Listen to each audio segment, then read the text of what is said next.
a quienes integran este panel, sino también debo agradecer a quienes nos acompañan en el propio auditorio Héctor Fixamudio de este Instituto de Investigaciones Jurídicas, pero también debo decirlo, a través de Internet estamos transmitiendo en vivo y en directo a través de TV Jurídicas por Internet, de tal suerte que también ahí agradecemos a todos aquellos que nos están siguiendo desde otras latitudes. Iniciamos con la mesa 7 dentro de este panel correspondiente al jueves 26 de junio, denominado Institucionalidad Electoral, y me da gusto también estar acompañado de 5 extraordinarios académicos y, debo decirlo, queridos amigos y colegas.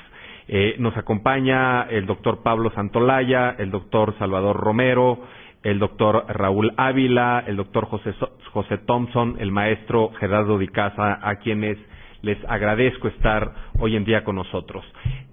Van a intervenir en el orden en el que los he citado, y para ahorrar también tiempo para su presentación, diré una cuestión brevísima sobre su currículum vitae, que es, pues de cada uno de ellos es, digamos, bastante abundante, de tal suerte que diré lo que considero más representativo. El doctor Pablo Santolaya es doctor en Derecho, catedrático de Derecho Constitucional en la Universidad de Alcalá de Henares, en España. Es catedrático, evidentemente, de Derecho Constitucional, y hay que decirlo, es vocal de la Junta Electoral Central, el equivalente español de nuestro Instituto Nacional Electoral, y ha trabajado como consultor de Naciones Unidas, del Consejo de Europa. Es también el letrado del Tribunal Constitucional Español, ha sido director general de los Ministerios de Justicia e Interior, secretario general de la Universidad de Alcalá, y cuenta con un conjunto de publicaciones muy importantes, no solo en España, sino en otras latitudes, dentro de las que destaca México, en donde también ha sido un importante observador de los procesos de reforma política, recordando que uno de sus trabajos ha sido inspirador para el tema de la reforma al modelo del voto de los mexicanos en el exterior. Querido Pablo, como siempre, un placer tenerte en este instituto, y adelante con tu intervención.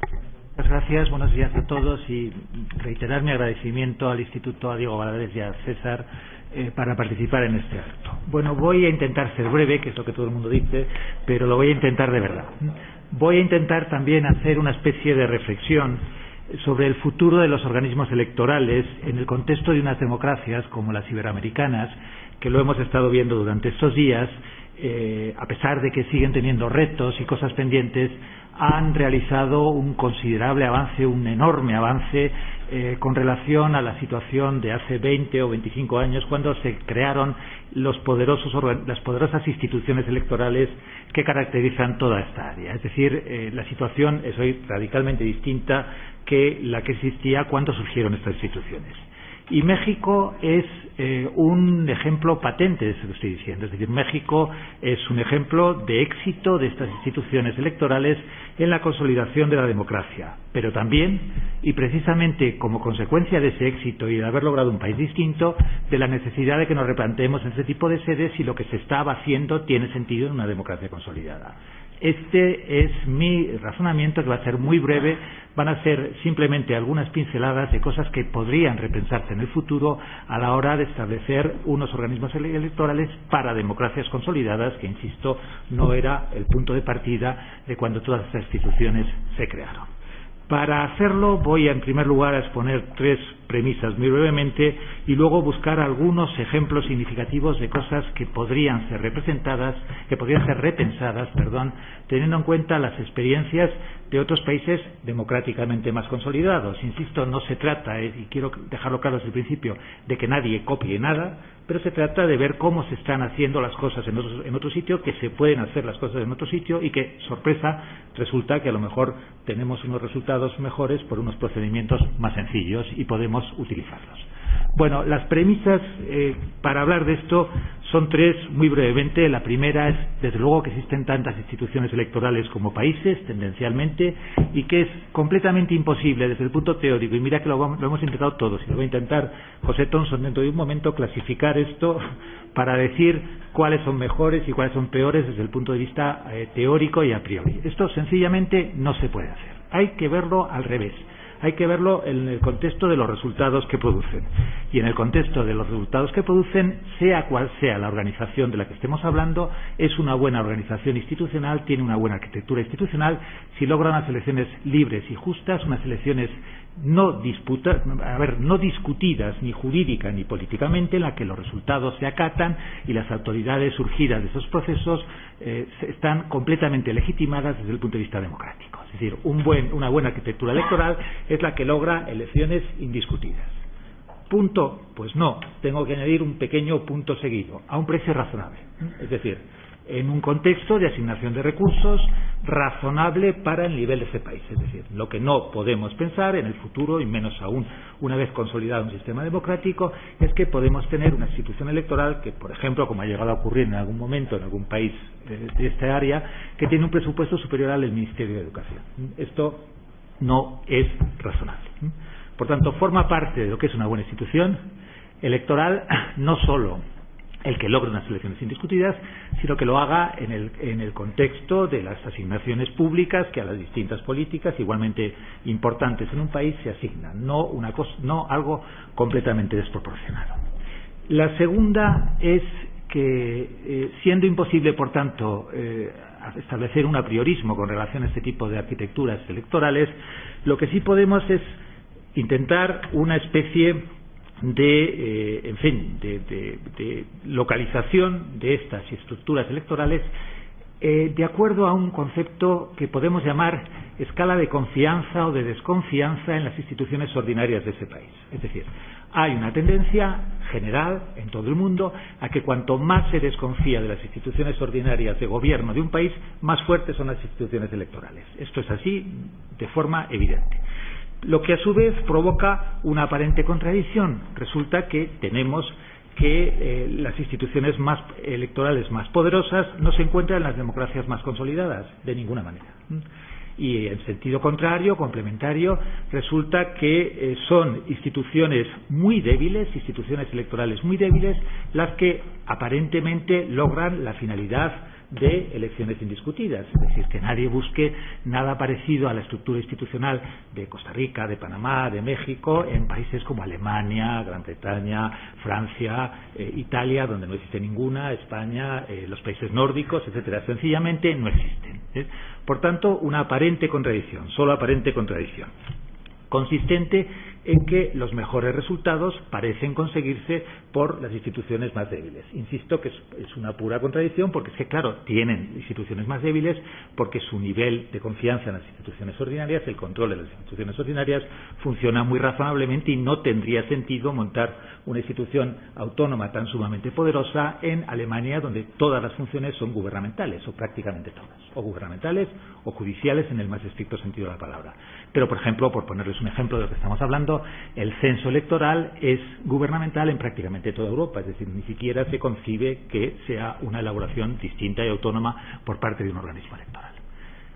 Insisto una vez más que es una contradicción solo aparente, pero no debemos de ponerla encima de la mesa, que a grandes democracias consolidadas resulta que no corresponden grandes instituciones electorales, sino más bien débiles instituciones electorales, porque se confía en el funcionamiento ordinario de las instituciones.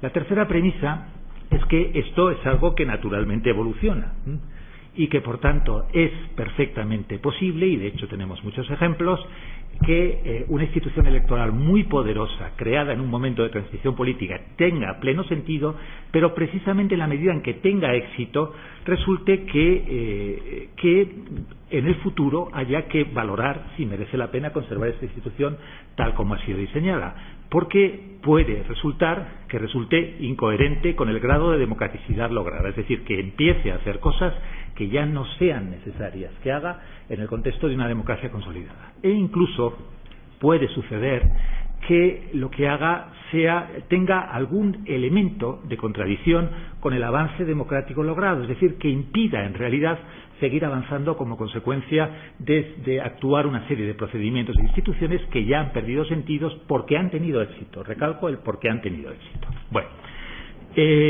por ejemplo, y voy a empezar a poner ejemplo porque creo que es como se entiende estas cosas, realmente nos podemos preguntar si tiene sentido seguir manteniendo en una democracia ya consolidada las enormes misiones de observación internacional que con frecuencia vemos en democracias ya consolidadas. Hace muchos años alguien dijo que los países electoralmente se podían dividir entre países que requieren una observación electoral internacional y los que no la requieren, que hay un montón de elecciones de países en los que prácticamente la observación electoral extranjera es puramente testimonial, de las instituciones internacionales es puramente testimonial, y que lo que se debería de hacer era avanzar en esa senda, es decir, ir disminuyendo la observación electoral y no aumentarla. Hace pocas semanas tuvimos ocasión de ver unas elecciones, algunos de los que están sentados en un país de esta zona geográfica, y había 10 o 12 misiones distintas de observación electoral funcionando al mismo tiempo, y en los colegios electorales había más observadores electorales que votantes en muchos de los que visitamos, se lo aseguro. No estoy seguro que esto sea lo coherente con la visión que estamos defendiendo. Bueno, quiero decir que en teoría las instituciones que han tenido éxito deberían ir aligerándose en procedimientos, en estructuras, según se va considerando la democracia. Dicho de otra forma, y entiendo que esto puede resultar conflictivo, deberían de ir tendencialmente, insisto, pero solo tendencialmente, recuperando la normalidad del esquema de la separación de poderes. Yo no he sido. No sé. Es decir, que si las instituciones electorales son casi por definición una reconsideración o un replanteamiento del esquema de separación de poderes de Montesquieu, porque aparece la necesidad de una instancia distinta, incluso la necesidad de un poder distinto, incluso constitucionalmente, en la medida en que ese Estado se vaya asimilando a una estructura consolidada, lo razonable sería ir hacia una normalización de esa separación de poderes, en el cual siempre quedará un sitio para las instituciones electorales, pero quizás no con el carácter de excepción tan fuerte a la separación de poderes que hoy tienen algunas de esas instituciones, especialmente en este ámbito geográfico. México es un ejemplo de lo que está por supuesto presente en todo este razonamiento, y la reforma de 2014 de la que nos acaba de hablar Lorenzo Córdoba, yo creo que va en esta buena dirección en algunos de sus aspectos, a los que luego nos referiremos. ¿Será la última? No, con seguridad. No es la definitiva, ya hemos asistido a varias definitivas, esta tampoco será la definitiva, pero sí creo que es importante que esto salga adelante, porque significará una normalización, al menos en uno de los aspectos sobre el que volveremos luego, que es que por lo menos evitemos crear duplicidades de la excepción de la separación de poderes, teniendo en cuenta el Estado federal, porque esto ya sí que nos lleva a un sistema en el cual las cosas resultan muy difíciles de organizar. Bueno, por supuesto, yo no pretendo emitir un juicio sobre esta reforma concreta, que por otro lado no conozco en profundidad, y no es mi labor. Mi labor es más bien pues poner sobre la mesa algún tipo de cosas que se hacen de otra manera en nuestros sistemas, empezando por España, que es obviamente el que mejor conozco, y ofrecerlas en el contexto de la oferta que nos hizo César Astudillo de esta Academia de Derecho Electoral como elementos de reflexión para ver si puede circular el futuro de las instituciones electorales iberoamericanas por alguna de las vías que voy a proponer.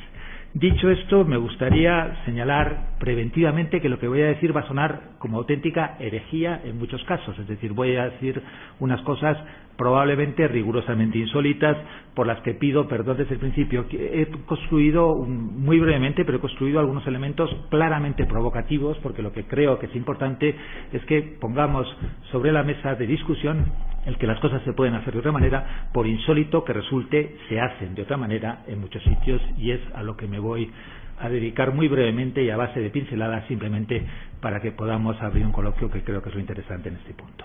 Para empezar, primera herejía. Quizás en la medida que el sistema democrático se consolida, debemos de empezar a pensar que el dogma del poder ejecutivo no se puede encargar, el gobierno no se puede encargar en absoluto de la ejecución de nada electoral, porque eso resulta que es contraproducente.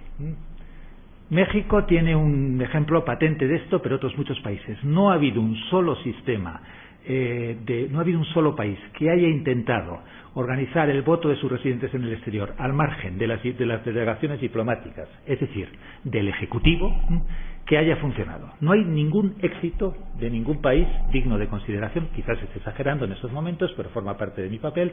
Quiero decir que normalmente, por lo menos, los sistemas de voto en el extranjero que funcionan se tienen que apoyar en el Ejecutivo, y esto es una realidad en derecho comparado. Es decir, solo si utilizamos las delegaciones diplomáticas y no intentamos realizarlo todo desde las instituciones electorales centrales, podemos tener alguna posibilidad de poner en marcha un procedimiento de voto en el extranjero que tenga algún éxito. Colaboré, lo acaba de contar César, efectivamente, en la reforma mexicana, donde esto era evidente, que intentar un proceso en el que se otorgaba la cédula de votación centralizadamente desde aquí en cada proceso electoral llevó a un fracaso, creo que se puede decir así en esos términos, pues muy importante del sistema de voto por correo, y muy decepcionante desde el punto de vista de las expectativas que había levantado, y tremendamente caro, debo de añadirlo, porque es parte del asunto, y que por tanto ese es un paso en el que la buena dirección hace decir, es que a lo mejor no todos nos tenemos que empeñar, no tenemos que empeñarnos tan a fondo en el dogma de que el gobierno no puede hacer nada en materia electoral, el Ejecutivo, y a lo mejor tenemos que dirigir las instituciones electorales a controlar lo que hace otro, no a intentar hacerlo directamente de manera centralizada. Podríamos poner muchos más ejemplos, pero vamos a dejarlo y voy a la siguiente provocación. La siguiente provocación es si podemos pensar si tiene sentido el que en un proceso electoral se abra una legitimación universal de todos los ciudadanos a la hora de impugnar cualquier momento de cualquier acto electoral. Hay una teoría muy importante para esto, una base teórica muy importante para decir que sí, que es efectivamente las elecciones competen a todos los ciudadanos, por tanto todos los ciudadanos como tales ciudadanos tenemos que tener un interés legítimo en que esas sean unas elecciones limpias, por tanto es importante que todos podamos denunciar cualquier irregularidad de ese proceso para que pueda ser corregido. De acuerdo. Esto es irrefutable. A cambio, sin embargo, ¿qué produce esto? Pues produce unas elecciones en las que existe una gran conflictividad, y también va otra provocación, pero van a ir varias más seguidas, pues la utilización un tanto en ocasiones digamos precipitada o exagerada del sistema de recursos, que acaba colapsando a los organismos que tienen que resolver estos recursos, que acaban cuando se establece un sistema primero de recursos administrativos como el que existía en este país ante el Instituto Nacional o Federal, ante el INE, IFE, en el cual acabaron resolviendo recursos más que haciendo elecciones en muchos de los casos, en muchísimo tiempo, y que acaba convirtiendo después a los tribunales electorales tienen que afrontar una serie de casos enormemente, un número de casos que además dan una imagen externa de conflictividad del país que puede no resultar real. Hay experiencias prácticas de que este tipo de recursos corresponden exclusivamente a los contendientes electorales, de manera que se entiende que esto también es democracia representativa y no democracia directa, y que los contendientes electorales se controlan entre sí y que es suficiente. España es un ejemplo de esto. Resulta que produce muchísima menos conflictividad, y que al mismo tiempo los conflictos que resuelven son conflictos jurídicamente más fundados, porque son los partidos políticos y los actores electorales, y digamos menos irresponsables, en sentido entre comillas, que lo que ocurre cuando se otorga una legitimación universal.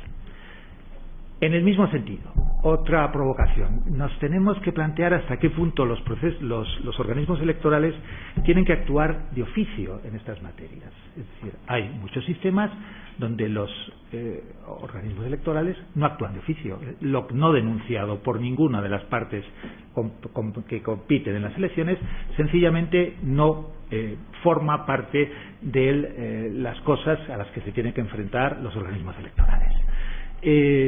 Yo, cuando vine, una de las cosas que más llama la atención desde el punto de vista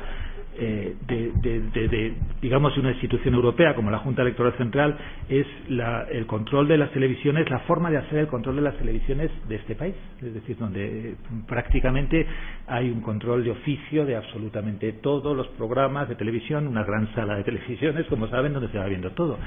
Yo entiendo que esto, desde la lógica del sistema mexicano, tiene lógica desde el punto de vista de la equidad, para control de todos los tiempos, etcétera, pero bueno, quizás haya otra forma de hacerlo, quizás hay experiencias como en las que también, mientras no exista una queja de un partido concreto o de uno de los contendientes concretos, sencillamente los organismos electorales no participan en absoluto, no intervienen salvo que exista una queja concreta sobre algo concreto en la cual se pone en marcha el sistema de control, pero si no, no interviene. Bueno, todavía un grado de provocación mayor, y esto pues sí que va a sonar completamente herético, dicho por un catedrático de Derecho Constitucional. Hay muchos sistemas de control electoral en la cual hay una distinción fundamental entre recursos que se resuelven tempestivamente dentro de unas elecciones y recursos que no se resuelven tempestivamente dentro de unas elecciones. No es que no tengan control judicial, que lo tienen, pero ese control no llega a tiempo para fijar doctrina concreta para solucionar el caso concreto de esas elecciones, sino que fija una doctrina de cómo actuar en el futuro. Para esto es imprescindible hacer una buena selección entre qué conflictos requieren una solución inmediata. Por ejemplo, la proclamación de candidatos o la proclamación de electos es evidente que requiere una solución inmediata, de aquellos otros conflictos, por ejemplo, sobre publicidad electoral, en los que a lo mejor no se trata tanto de solucionar el caso concreto, sino de establecer unas pautas para el futuro. Hay sistemas donde, conscientes los organismos electorales de que tienen que resolver las cosas importantes y no todo, y de que tienen muy poco tiempo para hacerlo, han establecido esta distinción, de manera que solo se resuelven aquellas cosas realmente trascendentes para el proceso electoral, no cualquier queja electoral. ¿Esto a su vez qué provoca? Pues provoca un fenómeno muy curioso. Los que somos abogados sabemos que allí donde hay un recurso se ejerce, y donde hay dos, y donde hay posibilidad de apelación también, y donde hay plazo se utiliza el último día del plazo. Sabemos, todo esto son normas del uso ordinario. Entonces, bueno, los contendientes electorales se encuentran con que tiene algún sentido presentar este recurso con el cual yo quiero simplemente denunciar una situación concreta. Pues sí, quizás, como no voy a obtener una resolución favorable a mis intereses en tiempo electoralmente hábil, no tiene sentido y lo dejo pasar. Entonces, curiosamente, esta distinción ha provocado muchísimos menos recursos. Gran parte del éxito del sistema electoral español, tengo que decirlo, de la apariencia de falta de conflictos que produce, es precisamente esta, que en sus aspectos menos importantes, las soluciones jurídicas vienen después de las elecciones. Para que esto funcione, quiero que me entiendan bien, porque en fin, si no me van a dejar dar clase a mí en Alcalá, que es de lo que vivo, pues quiero que entiendan bien que para esto es absolutamente trascendental el hacer una buena distribución de conflictos que merecen ser la pena resueltos y aquellos que no merecen ser la pena resueltos. E incluso tenemos que tener alguna válvula de escape que permita a los organismos electorales algo parecido a lo que acaba de exponer Lorenzo en otro sentido, es decir, la posibilidad de elegir los conflictos que resolvemos, porque los consideramos importantes ahora dentro del proceso electoral de aquellos que dejamos para más adelante. Bueno, otro paso más, pero en esto no quiero insistir porque es quizás excesivamente técnico, pero me parece muy importante. Deberíamos de trabajar en el contexto de esta agenda que nos propone César en lo que son irregularidades relevantes a los procesos electorales. Es decir, cuando lo denunciado tiene la suficiente entidad como para poder provocar una nulidad de un proceso, aunque sea de forma parcial. Entonces, también en este aspecto, la idea de que cualquier irregularidad jurídica puede determinar la anulación de un proceso electoral, yo creo que merece una seria reconsideración y que tiene que haber otro tipo de sanciones jurídicas, porque sencillamente aplicarlo estrictamente significa aplicar el dicho romano de hágase el derecho aunque perezca el mundo, que es una insensatez. ¿Qué es una insensatez? Anular un proceso electoral en el que han intervenido cientos de miles de personas o millones de personas porque haya habido un exceso de publicidad electoral, por ejemplo, puede que sea completamente, en términos de derechos fundamentales, puede que sea completamente, digamos, exagerado. Tiene que haber otro tipo de sanciones que respeten los derechos fundamentales de las personas y que al mismo tiempo eviten que los partidos cometan actividades de este tipo en el futuro mediante sanciones económicas o mediante inhabilitaciones del tipo que sea, pero que no signifique pura y simplemente anular la expresión de un derecho fundamental válidamente emitido por cientos de miles de ciudadanos. Y esto tiene que estar también delimitado. Por último, la última cosa que nos tenemos que plantear es el tema que nos ha planteado Lorenzo, es decir, si realmente creemos que en un sistema federal o muy descentralizado las organizaciones electorales tienen también que someterse a esa misma lógica de la descentralización, de la federalización, que el resto de los poderes públicos. Y mi respuesta es sinceramente creo que no. Es decir, sinceramente creo que en este sentido sí me voy a atrever a juzgar que la lógica de los cambios en México están dados en la buena dirección, porque la buena dirección creo que es la de reconocer que el derecho de sufragio de los ciudadanos de un Estado tiene que ser ejercidos en condiciones de igualdad por todos ellos, y que el ejercicio en condiciones de igualdad por todos ellos requiere que haya algunas condiciones básicas del ejercicio de ese derecho que sean digamos, elaboradas y cuidadas a nivel nacional, aunque se tengan que respetar también la estructura de descentralización territorial. Por ejemplo, la idea de dos censos distintos, de la que se nos ha hablado hace un momento, creo que es sencillamente contraproducente a todos los efectos. La idea de que el censo o el padrón es un instrumento por el cual se ejerce un derecho fundamental a nivel nacional y que ese tiene que ser el mismo en cualquier proceso electoral, creo que es importante. Y también lo es la facultad que nos ha contado Lorenzo de que los organismos electorales centrales tengan la capacidad en última instancia de asumir para sí aquellos casos que consideren que sean relevantes a nivel nacional y resolverlos de acuerdo a un criterio único, que un criterio único tiene que ser el de la igualdad en el ejercicio del derecho fundamental de sufragio de todos los ciudadanos. Muchísimas gracias por su atención. Podría seguir, pero creo que como provocación ya he hecho lo suficiente y esperamos el momento del diálogo. Muchas gracias.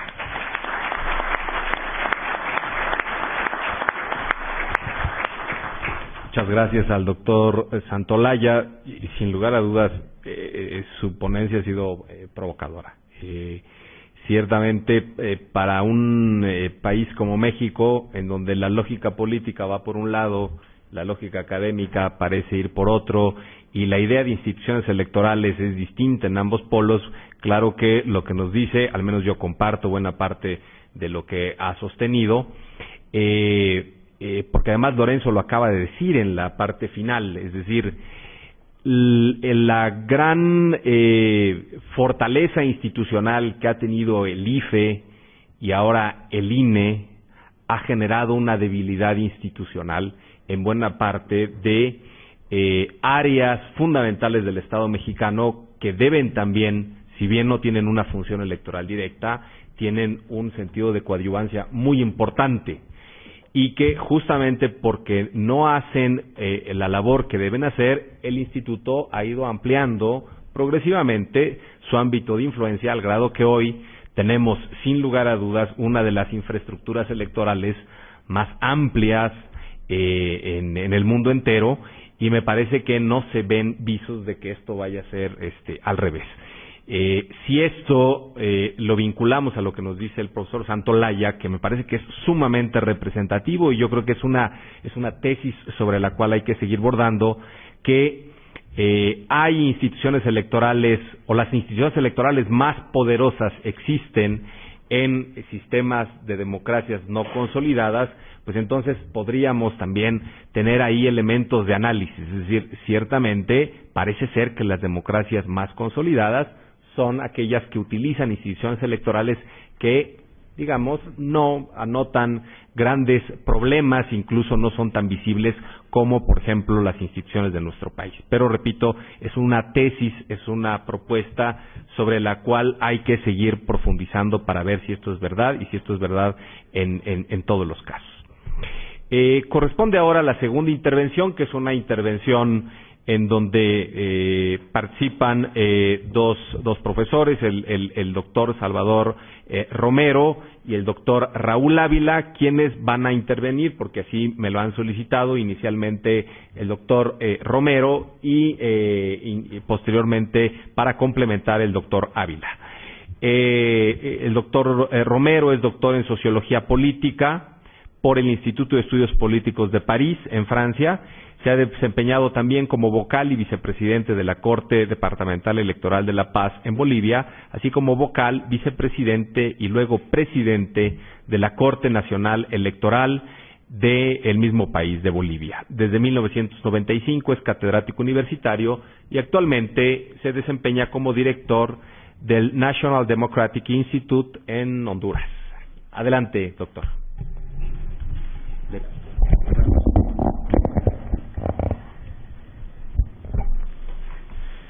Buenos días, muchísimas gracias. Quiero hablarles sobre el tema que me han encargado, que son los organismos electorales en América Central, ver cuáles son los logros que han tenido en estos 30 años, cuáles son los dilemas y los desafíos que hoy se les plantean a estos organismos electorales. Estos organismos electorales, como vamos a poder observar, son muy distintos de los organismos electorales mexicanos. Vamos a observar o vamos a analizar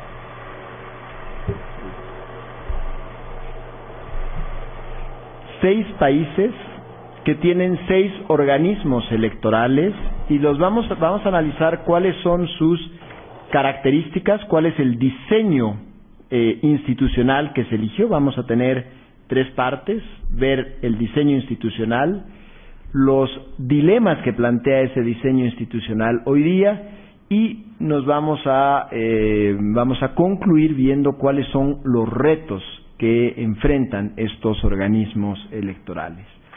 Entonces vamos a tratar 6 países, los 6 países de América Central: Guatemala, Honduras, El Salvador, Nicaragua, Costa Rica y Panamá. 6 organismos electorales que han contribuido a un mejoramiento de la calidad de los procesos electorales y que marcan claramente una ruptura con la historia centroamericana, que fue a lo largo del siglo XX, con la excepción de Costa Rica, una historia muy marcada por fraudes, elecciones no competitivas, por golpes de Estado y también por largas guerras civiles, varias de las cuales tuvieron uno de sus orígenes o una de sus causas en los problemas electorales. Y los organismos electorales han jugado un papel importante en este mejoramiento de la calidad electoral. América Central eligió un mismo diseño institucional de organismos electorales, muy influido por el Tribunal Supremo Electoral de Costa Rica, que es el más antiguo y el más prestigioso de la región.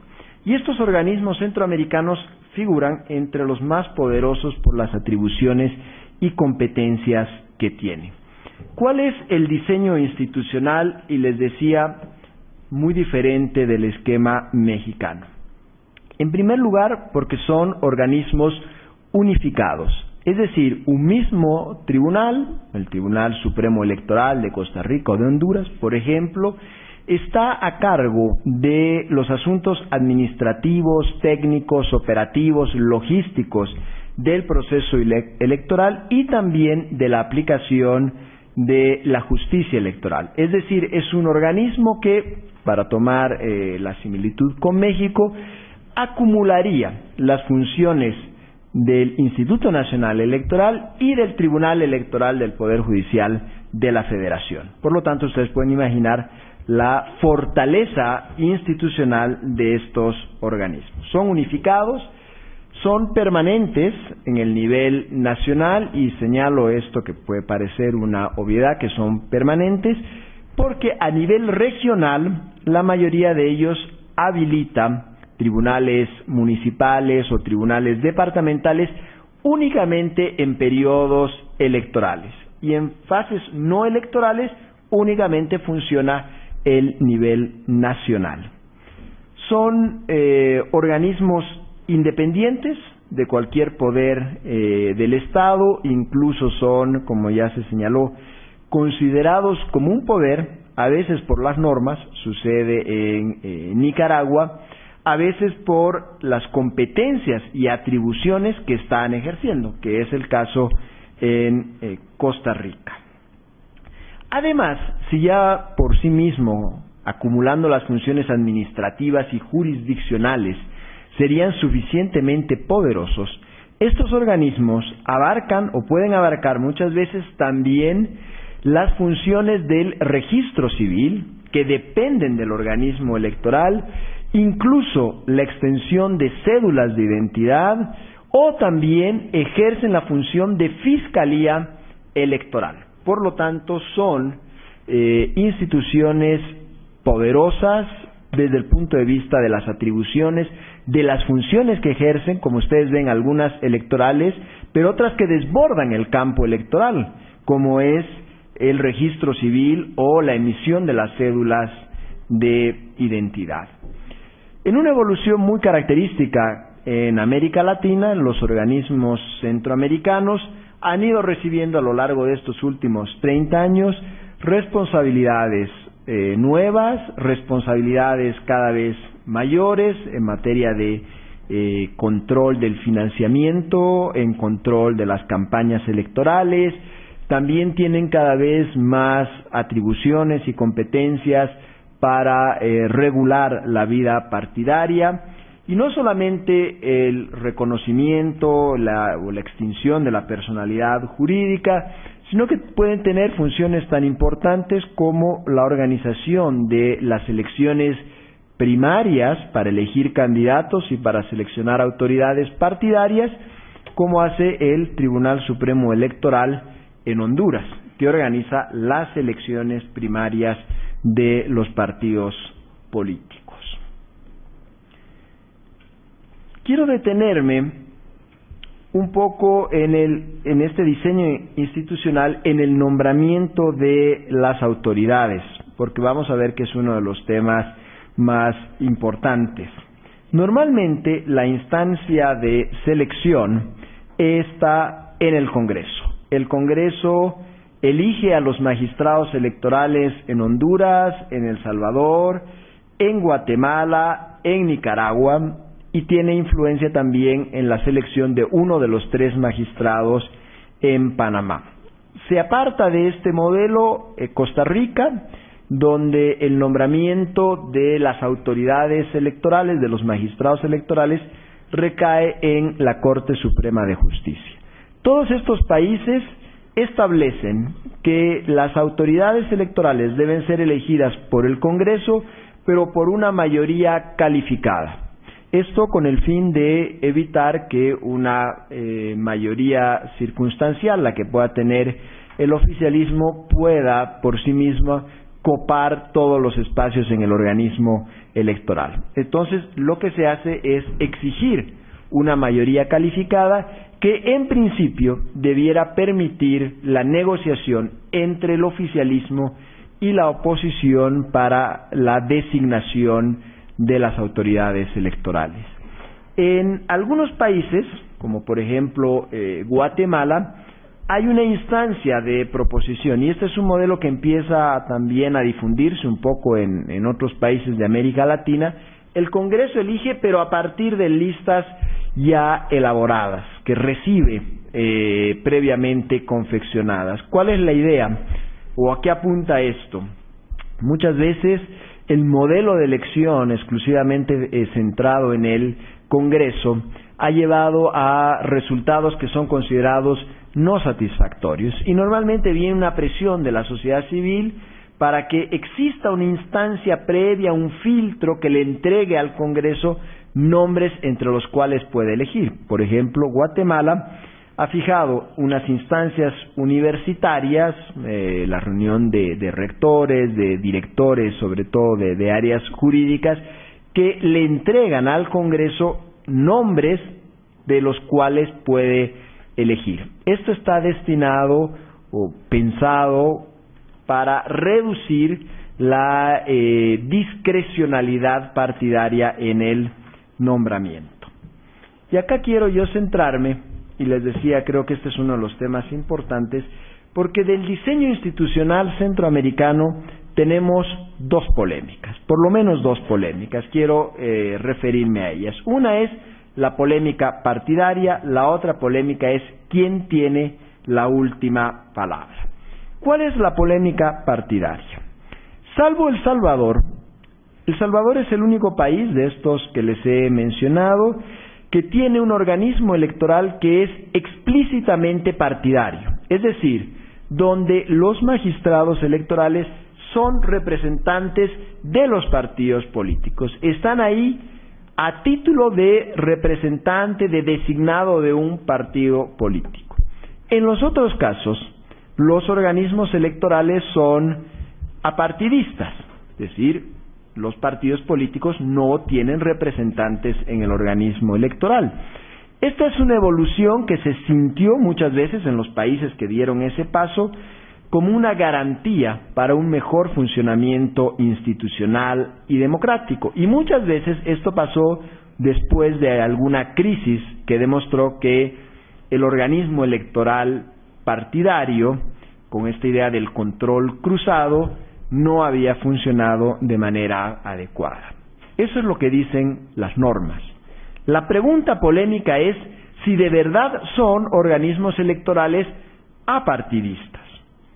En algunos países existe el consenso de que así es, y tenemos el caso acá de Costa Rica, por ejemplo.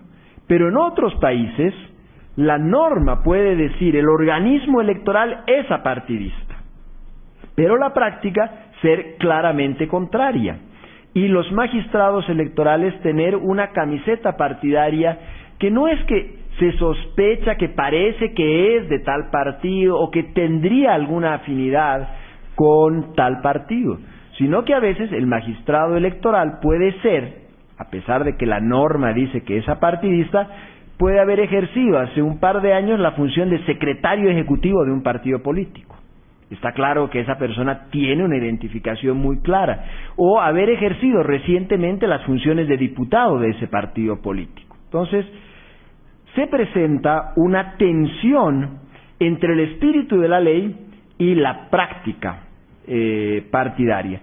Y esto es un elemento que, por supuesto, fragiliza mucho a los organismos electorales, la legitimidad de los organismos electorales, que cuestiona la posibilidad de construir una cultura de la legalidad.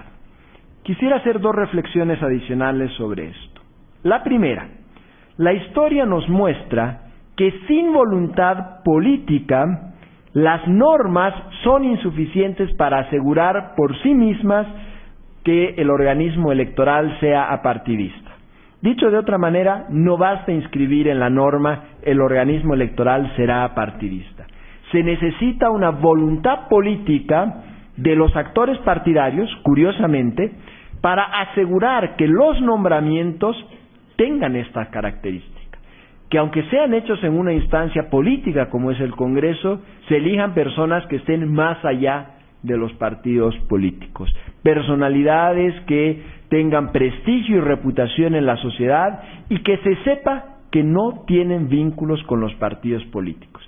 Y eso la norma por sí misma no lo asegura, se requiere la voluntad política. Y la segunda reflexión sobre esto es que los avances pueden revertirse. Organismos electorales que han sido apartidistas en algún momento de su historia pueden volver a ser nuevamente tener claramente una connotación partidista, y eso con las mismas normas.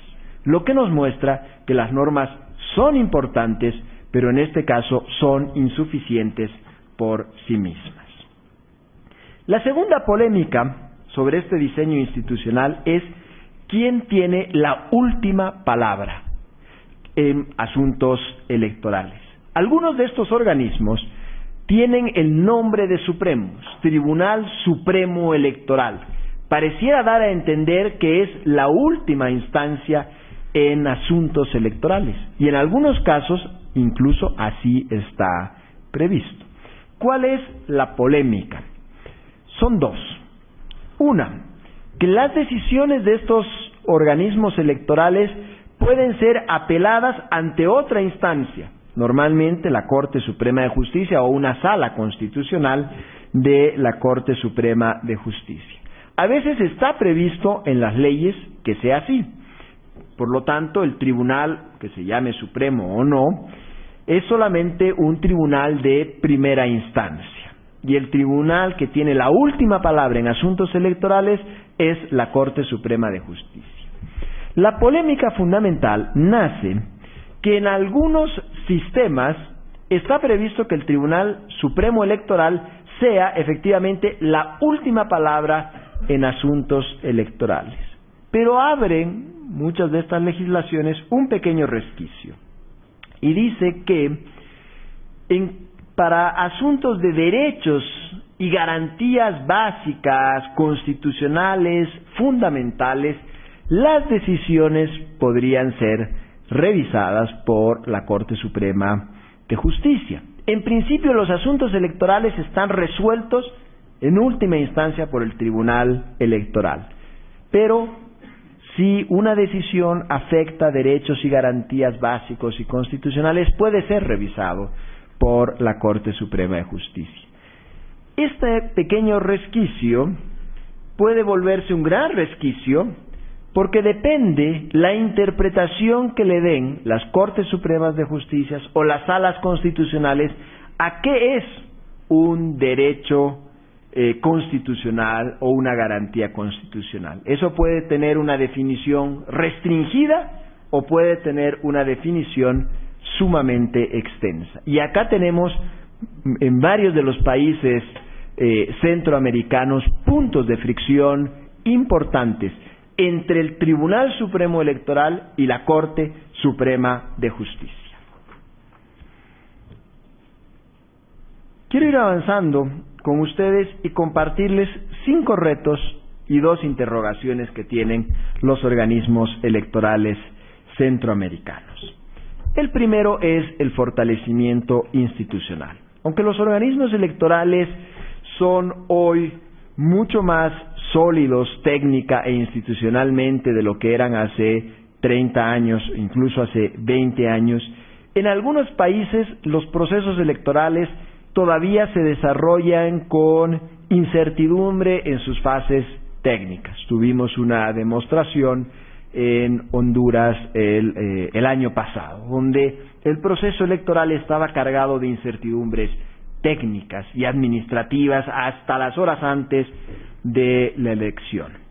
El segundo reto es el de la claridad partidaria. La presencia partidaria en los organismos electorales no es un problema en sí mismo. Puede funcionar bien un organismo electoral que tenga una presencia partidaria. El problema es la opacidad y el problema es el quiebre del espíritu de la ley. Que organismos electorales que son por mandato constitucional apartidistas, en la práctica no lo sean. Esto genera un enorme lastre de confianza ciudadana en los organismos electorales. Y peor aún, han reaparecido, solo un caso, pero ya está, el caso nicaragüense, donde un organismo electoral está hoy claramente controlado por el Poder Ejecutivo. Es decir, ni siquiera es un control partidario, es un organismo electoral que está sujeto fundamentalmente al Poder Ejecutivo. Lo que nos muestra que países que habían avanzado pueden tener retrocesos electorales, y esto creo que es una de las campanadas de alerta importantes. Tercer reto, tercera evolución importante, es el fortalecimiento jurisdiccional, que es todavía incipiente. El componente jurisdiccional es incipiente en los países o en los organismos electorales centroamericanos.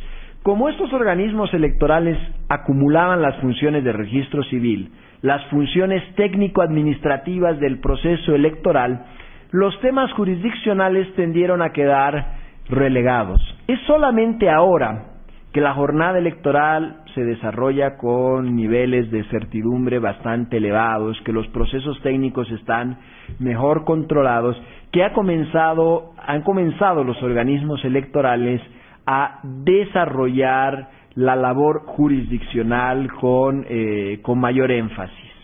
En la elección de El Salvador de este año fue la primera vez que esta labor jurisdiccional se desarrolló con algún grado de sistematicidad. Pero en muchos países todavía encontramos que las líneas jurisprudenciales son frágiles, cuando no son inexistentes. Muchas veces los fallos son ad hoc, solamente sirven para salir del problema, y hay una escasa sofisticación argumentativa, sobre todo si uno compara la situación con México, que tiene más bien una enorme sofisticación argumentativa en sus sentencias. Para ir concluyendo sobre estos 5 retos y 2 interrogantes, el tema de la legitimidad social y de la confianza en los resultados, uno de los temas centrales que tocaba mi antecesor, todavía plantea problema en varios de los países centroamericanos, donde pasa el proceso electoral y puede quedar literalmente, como muestran algunas encuestas, el 50% de la población pensando que la elección fue irregular o se cometieron fraudes. Aunque no pueda la gente precisar dónde estuvo el fraude, una sensación de fraude. Y esto aunque las misiones de observación internacional, que han podido hacer un seguimiento minucioso, puedan certificar que el proceso electoral fue bueno, pero en la gente queda una sensación importante de desconfianza. Concluyo con el 5º reto, la necesidad de preservar los avances. Han sido importantes, han sido significativos. La calidad de las elecciones en América Central ha conocido saltos cualitativos muy importantes, pero lamentablemente hoy sabemos que estos avances pueden ser reversibles y que los organismos electorales pueden ser a veces el eslabón frágil de esta cadena. ¿Cuáles son las 2 interrogantes que se plantean en América Central sobre los organismos electorales? El primero es si conservar este modelo unificado o explorar el modelo dividido.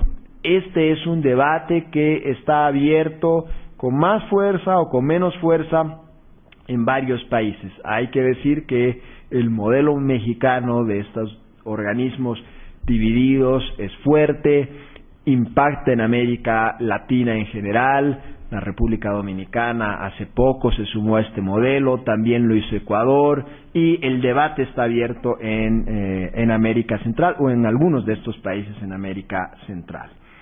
Y la segunda línea de discusión, y esto también lo vamos a poder observar también con las reflexiones que haga Raúl Ávila a continuación sobre el caso salvadoreño, la pregunta es consolidar allá donde aparece el modelo apartidista o retomar o reformar el modelo partidario de integración de los organismos electorales, que sigue siendo uno de los debates fuertes, justamente porque una cosa es lo que dice la ley y otra la que indica la práctica. Para ir concluyendo sobre estos logros, dilemas, desafíos de los organismos electorales, si tomamos no solamente ya la fotografía, sino que vemos la película, lo que podemos observar es que estos organismos electorales son hoy más sólidos de lo que podían ser hace 15 o 20 años, que tienen en todos los países más atribuciones, tienen más competencias, más funciones. Esta es una evolución no solo de América Central, es una evolución, se da acá en México, se da en toda América Latina. Tienen más independencia con respecto a los partidos de lo que tuvieron hace 15 años. Están desarrollando sus competencias jurisdiccionales, aprovechando que las fases técnicas del proceso están más dominadas. Y para concluir, quiero dejarles 3 preguntas que conciernen a estos organismos electorales centroamericanos, pero también pueden extenderse en diferentes niveles a otros organismos electorales en América Latina. Es que a pesar de estos grandes logros en el área técnica, muchos de los desafíos permanecen intactos. Y es cómo construir organismos electorales sólidos en el tiempo en países que tienen institucionalidad frágil. Y muchas veces, como decía mi antecesor, estos organismos electorales son sorprendentemente sólidos y fuertes, pero el resto de las instituciones son frágiles. Es cómo mantener esta institucionalidad fuerte o cómo pasar a una institucionalidad normalizada. Segunda pregunta, es cómo alcanzar la confianza ciudadana en los procesos electorales si el espíritu de la ley, sobre todo en los nombramientos de los magistrados, y la práctica divergen, y si en general la confianza de la gente en las instituciones es baja en estos países.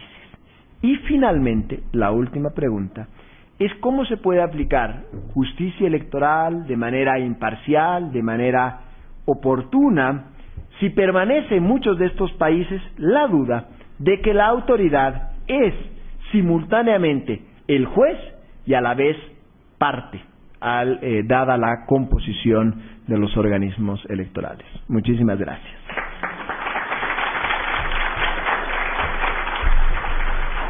Buenas tardes. Agradecemos desde luego al doctor Romero su participación. Sin duda, debates que tenemos en toda Latinoamérica, cómo nombrar a los consejeros electorales, cómo hacer que sean realmente independientes, que las leyes normalmente no resuelven ese problema y, como decía el maestro Waldenberg, para lograr avances en materia democrática nos podemos tardar años, pero para lograr retrocesos, 5 minutos, una reforma mal planteada es suficiente y por tanto tenemos que tener mucho cuidado en hacia dónde vamos y cómo atendemos los retos que nos plantaba claramente el doctor Romero en su ponencia.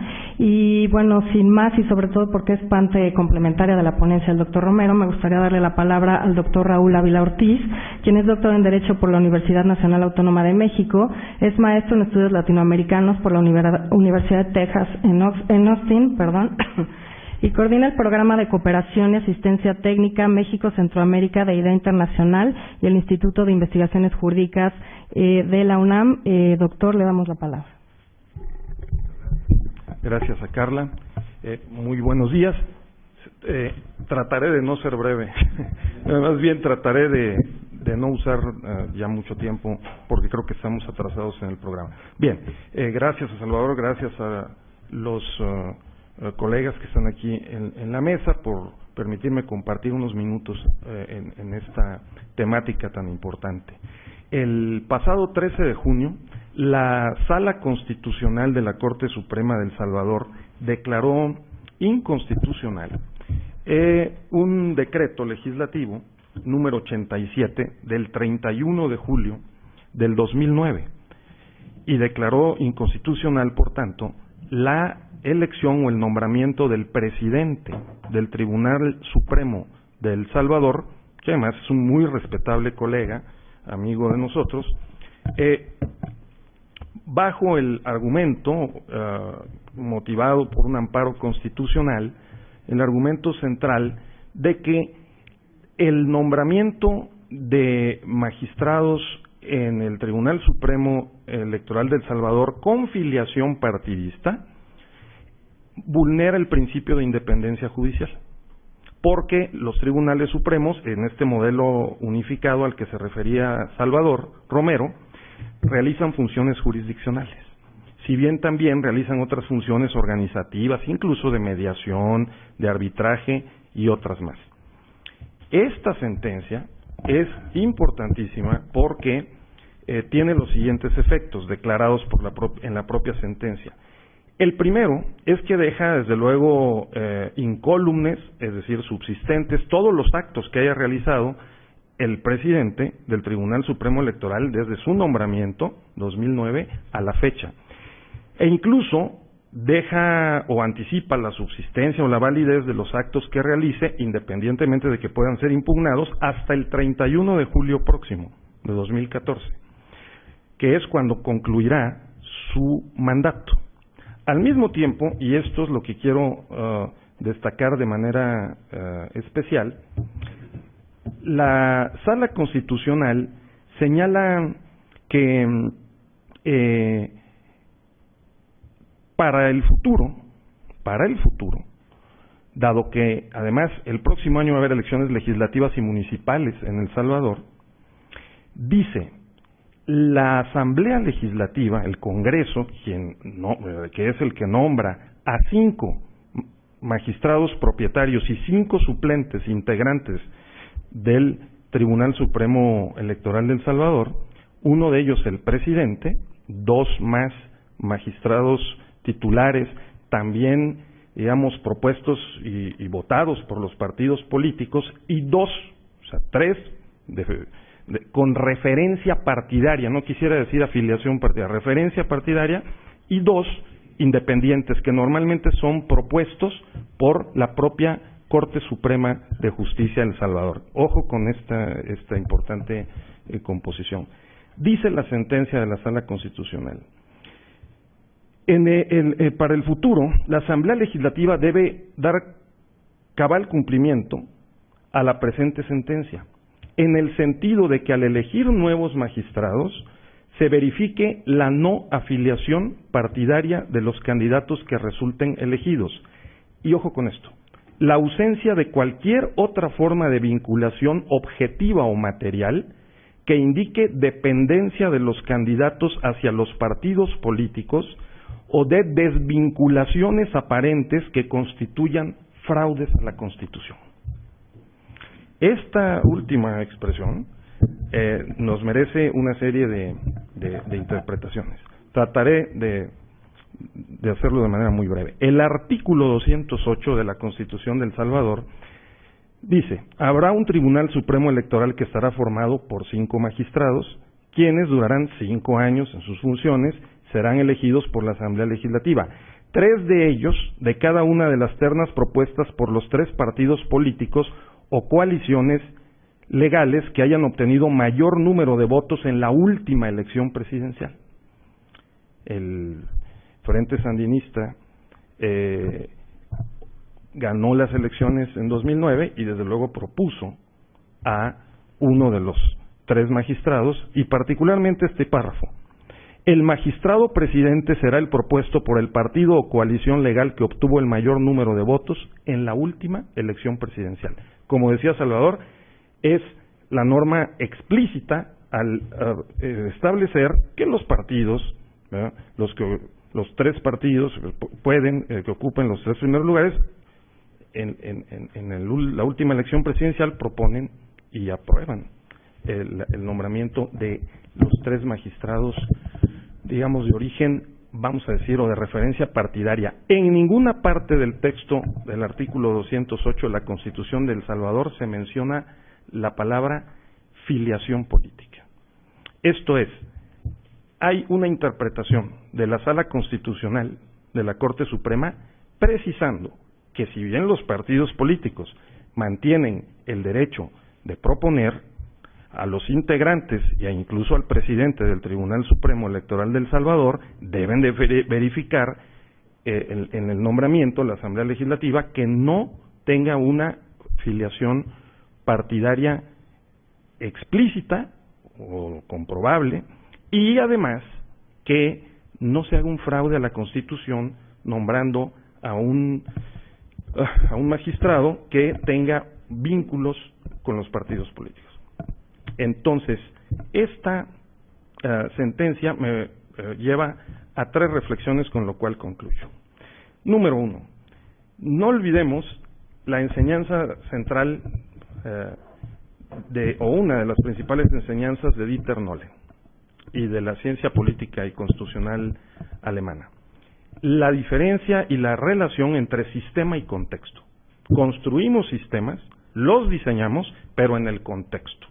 En el contexto que es en la circunstancia y en la coyuntura, como se está presentando una vez más, ahora en Centroamérica, bien decía Salvador, en el caso precisamente del Salvador, ¿no?, como apuntaba Salvador Romero, porque se viene, o se ha presentado una coyuntura en el contexto que muy probablemente conduzca a la separación o al cambio, si ustedes quieren, del modelo unificado al modelo dual de organismos electorales, que organizan las elecciones y resuelven los conflictos. Es en el contexto. Lo hemos vivido en México, es el resultado del Tribunal Electoral de Costa Rica en 1949, con la crisis política y constitucional que se vivió entonces, es el resultado de los acuerdos de paz en otros países de Centroamérica, incluido El Salvador, en los años 80, que condujeron a crear estos tribunales supremos electorales que han sido exitosos en su contexto, ¿verdad? Porque han mediado, conciliado, gestionado la organización de las elecciones, la confrontación por el poder y además han resuelto conflictos electorales por la vía jurisdiccional. Se podrá perfeccionar este modelo separando la función organizativa de la función jurisdiccional, depende del contexto, la circunstancia y ojalá de un diseño virtuoso. La segunda reflexión es que estamos ante un claro ejemplo de la lucha por el Estado constitucional en el ámbito electoral. Uno de los dos elementos que no respetan los estados no constitucionales en el sentido democrático es precisamente la independencia judicial. Y aquí estamos claramente ante un esfuerzo en su contexto, ¿verdad?, en el contexto salvadoreño, por hacer prevalecer una interpretación de la Constitución y un control, por lo tanto, de los principios, entre otros, de independencia judicial, para efecto de consolidar un modelo de Estado de Derecho. Lo dejo allí apuntado. Y tercero, regreso a este último párrafo, y ahí ahora sí termino, de la sentencia.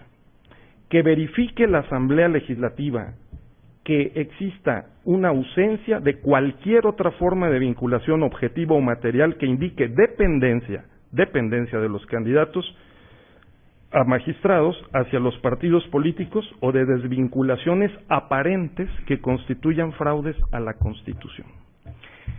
Porque, ya lo advertía Daniel Sobato, está en el último informe global de la Comisión de Seguridad, Democracia y Elecciones, está en el lenguaje y en los textos de la Organización de Estados Americanos, de otras instituciones internacionales, la palabra y el concepto de integridad. En el futuro inminente, ¿verdad?, la integridad se convierte en un referente, en un no solo concepto, sino una práctica que deberá conducir a la consolidación de del modelo de Estado constitucional y que coadyuve a la crisis del Estado de Derecho, a la crisis de autoridad que estamos padeciendo en México y en otros países de la región. Entonces, concluyo así mi intervención, agradeciendo otra vez el espacio para hacerlo.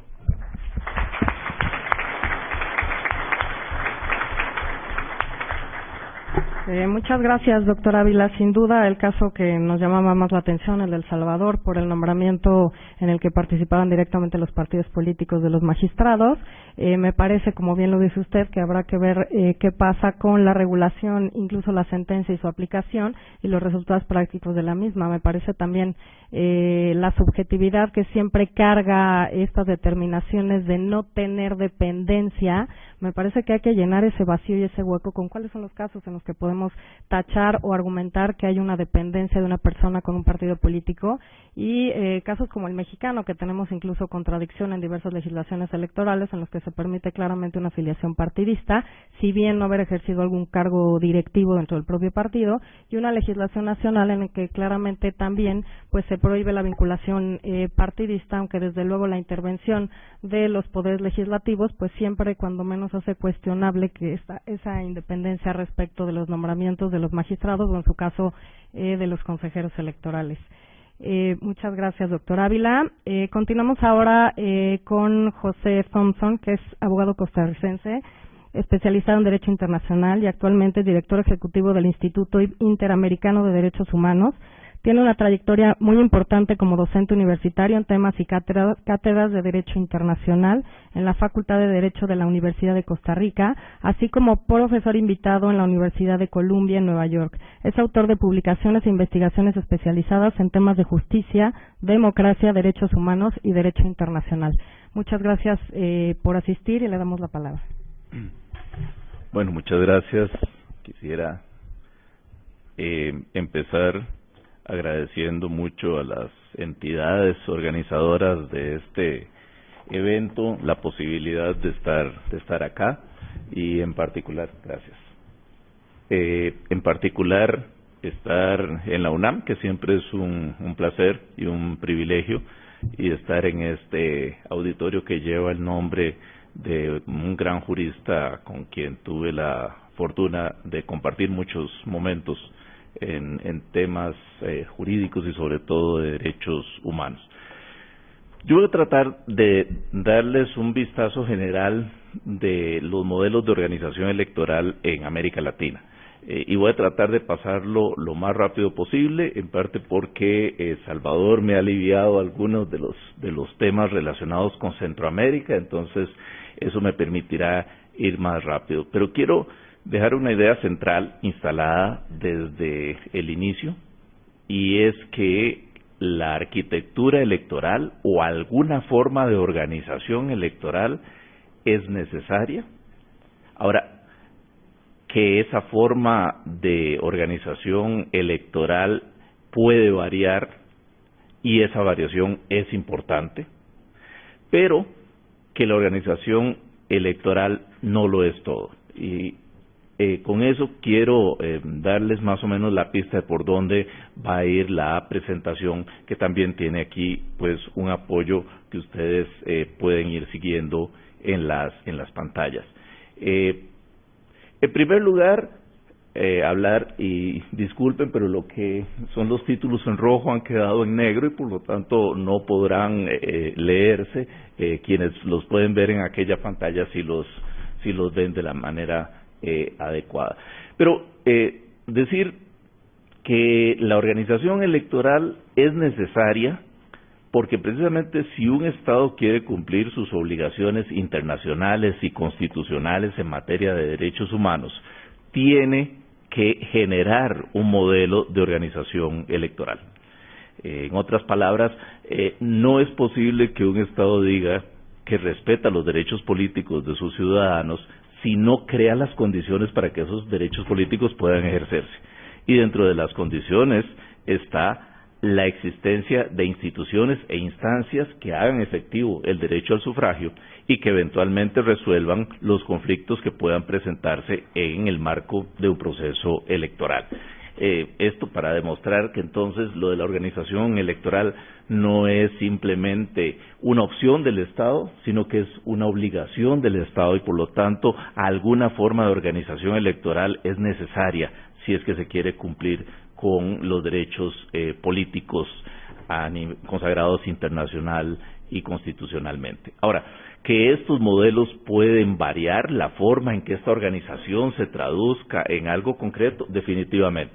Hay varios modelos, en realidad para simplificar podemos hablar de el modelo europeo, algo el profesor Santolaya nos adelantó al respecto, en el cual con variaciones, de nuevo, no quiero sobresimplificar las cosas, pero hay variaciones muy significativas entre lo que sucede en Alemania, en España o en Francia, pero en general podríamos decir que la administración electoral se confía al Poder Ejecutivo, sea de una manera permanente o sea de una manera transitoria. Eso depende del modelo específico que se siga.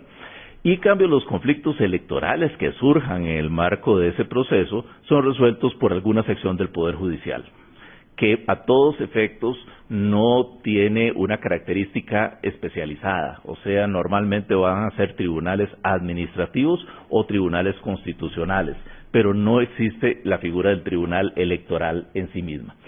Mientras que el modelo latinoamericano es un modelo que ha escogido más bien el tener organismos electorales permanentes, especializados y autónomos. Y eso marca una gran diferencia con el modelo europeo. Como ustedes verán, en el repaso que vamos a hacer a continuación, vamos a ver variaciones de este modelo latinoamericano, incluso algunas que casi que lo acercan en algún momento al modelo europeo en algún país, pero que en general se apegan a esta idea que es central de la permanencia, la especialidad y la autonomía. Y fíjense que cada una de esas características tiene importancia. No voy a entrar ahora a desgranar la importancia de cada una de ellas porque además no tenemos tiempo y quiero ser respetuoso de todos y todas aquí, los organizadores y el auditorio y no extenderme demasiado. Pero tienen su importancia cada uno de esos tres adjetivos, cada uno de ellos se va traduciendo en un modelo muy sofisticado que es el modelo latinoamericano. Puede haber modelos mixtos, pero sí les puedo decir que las nuevas democracias, las que están surgiendo alrededor del mundo, tratan de acercarse más al modelo latinoamericano que al modelo europeo, aunque toman instituciones de ambos. ¿Y por qué tratan de acercarse más al modelo latinoamericano? No porque sea mejor que el europeo, sino porque, como el profesor Santolaya lo dijo y Salvador lo mencionó también al inicio de su intervención, los modelos responden al nivel de confianza o desconfianza que haya en las culturas respectivas respecto de la institucionalidad. Y entonces, en función de cómo se relacione la ciudadanía con la institucionalidad y qué sea necesario para dar credibilidad a los procesos electorales, así se produce una organización electoral. Pero vean que en el caso latinoamericano hay algunas consecuencias que de nuevo no voy a profundizar, pero que quiero dejar con ustedes para la reflexión. En primer lugar, que los temas electorales son constitucionales. A nosotros nos parece muy obvio en América Latina, pero fíjense que alrededor del mundo uno encuentra cantidad de países en donde prácticamente no hay referencia a la materia electoral en la Constitución, salvo en lo que tenga que ver con la organización del Estado. Y en cambio nosotros dedicamos cantidad importante de nuestros preceptos constitucionales a la cuestión electoral. Y de hecho ahora la intervención de Raúl justamente enfatizó que por la vía de la defensa de la Constitución y de su integridad puede haber una revisión hasta de la estructura misma de los organismos electorales. En segundo lugar, el carácter permanente, que lo diferencia de modelos como el francés, en donde hay comisiones provisionales de elecciones, hace que tengamos organismos que todo el tiempo estén pensando en cómo mejorar los procesos electorales. En otras palabras, no se constituyen solo para el proceso electoral, sino que tienen una labor permanente de estarse cuestionando cómo perfeccionar los sistemas electorales. La especialidad lleva a la creación de un derecho electoral autónomo. De nuevo, en América Latina nos parece bastante evidente y hasta tenemos diplomados y posgrados en derecho electoral en algunas universidades, pero esto en otras partes del mundo es insólito. Y en realidad somos nosotros los que más hemos hablado de un derecho electoral con sus propias instituciones y mecanismos. Y eso, por supuesto, ha llevado a que alguien, precisamente como Dita Nolen, haya dicho que esta es la región del mundo más fascinante en lo que es instituciones electorales, en la teoría y en la práctica. Y una cosa interesante, la autonomía ha creado también espacios de cooperación e intercambio que se producen de organismo electoral a organismo electoral, algo que en el modelo europeo sería de nuevo relativamente impensable. ¿Qué quiere decir esto? Que no hay que pasar por la agenda gubernamental para que los organismos electorales intercambien prácticas, experiencias y juntos puedan desarrollar proyectos conjuntos. Y esto en América Latina ha llevado a una riqueza extraordinaria. Bueno, variaciones en estos modelos, voy a ir rápido porque Nos podríamos detener con cada uno, pero no se trata de desgranarlos, como les decía, sino dar un pantallazo acerca de cómo este modelo latinoamericano se ha plasmado en formas más concretas. Primero, y lo mencionaba Salvador a propósito de Centroamérica, el organismo electoral concentrado en grado máximo es aquel que tiene la administración electoral, la solución de controversias en la materia, aún el registro electoral y hasta la emisión del documento de identidad, todo en sus manos. Costa Rica, Panamá son los más concentrados de todo el continente. En cierta medida Uruguay y Bolivia se acercan, pero nunca llegan a ese grado de concentración que Costa Rica y Panamá tienen, pero igual son de las institucionalidades electorales que más competencias reúnen. A favor, bueno, son institucionalidades muy respetadas. Se dice que Costa Rica y Panamá son algunos de los organismos electorales que gozan de más credibilidad en sus propios países y aún afuera. En contra, bueno, se dice el problema es que tanta concentración significa un autocontrol. En el fondo, si el organismo electoral no es fiel a sus principios, no hay quien lo regrese a ellos, puesto que no hay revisión de las decisiones del organismo electoral. Pero vean que a estos países les ha funcionado asombrosamente bien. Y yo diría que Bolivia es el que le ha introducido cambios significativos en épocas recientes. Pero cierto es el caso que Costa Rica, Panamá y Uruguay tienen modelos, sobre todo Costa Rica y Uruguay, de décadas, en donde lo que han hecho es perfeccionarlo, pero no han modificado sustancialmente su estructura.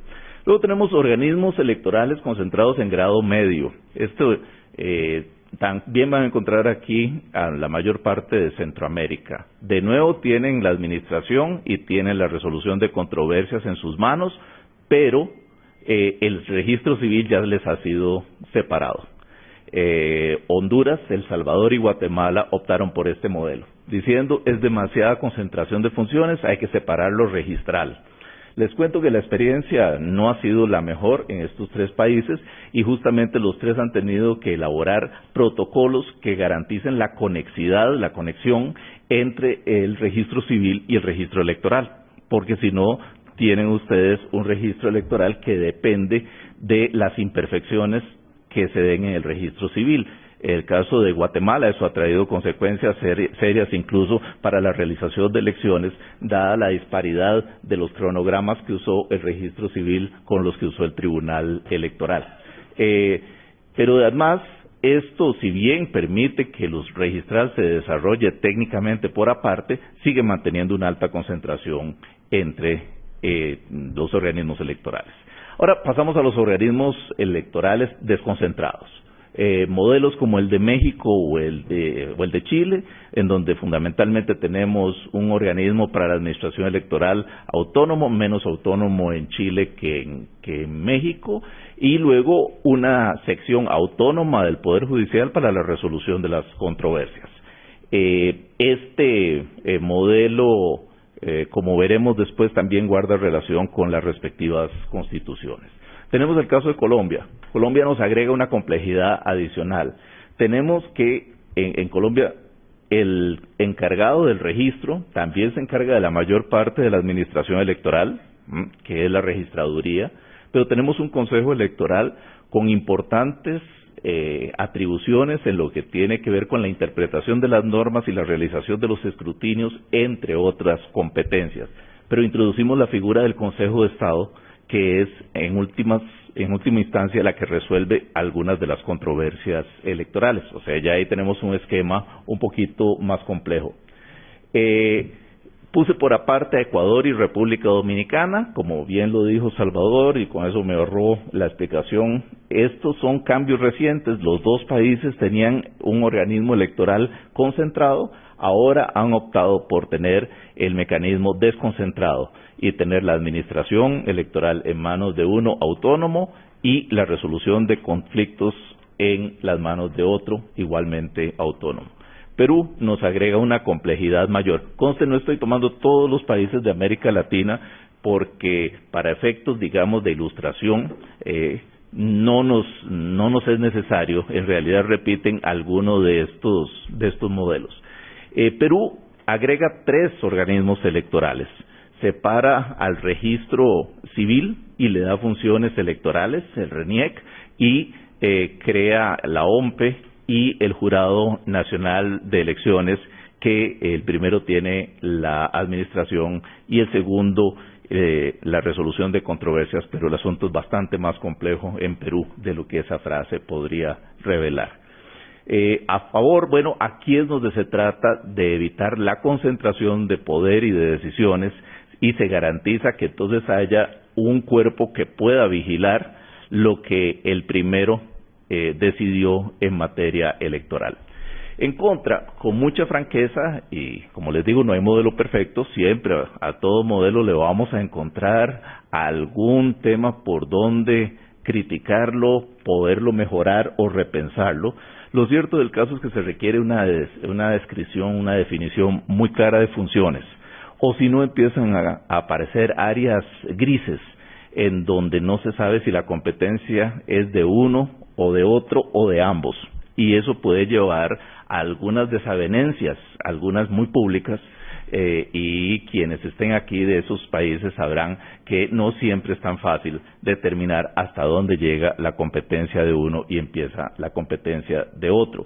Yo tengo que reconocer, y no lo hago por estar en este país, que cuando ha habido en México algún tipo de necesidad de precisar funciones, creo que los organismos han tenido la inteligencia de hacerlo internamente o por medio de resoluciones jurídicas y no de trasladarlo al debate público, lo cual, como ustedes comprenden, a veces puede dañar la imagen que se tenga de los organismos electorales.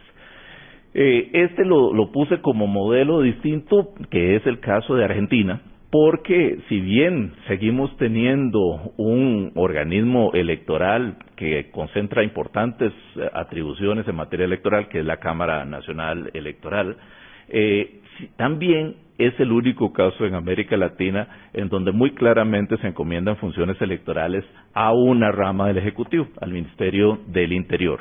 Esto, como ustedes verán, hace que Argentina, si bien mantenga el modelo latinoamericano, empiece a parecerse en algo al modelo europeo. Y lo cierto del caso es que en Argentina les ha funcionado, y las reformas que se han hecho en años recientes lo que han hecho es precisar las funciones de ambas entidades en la materia.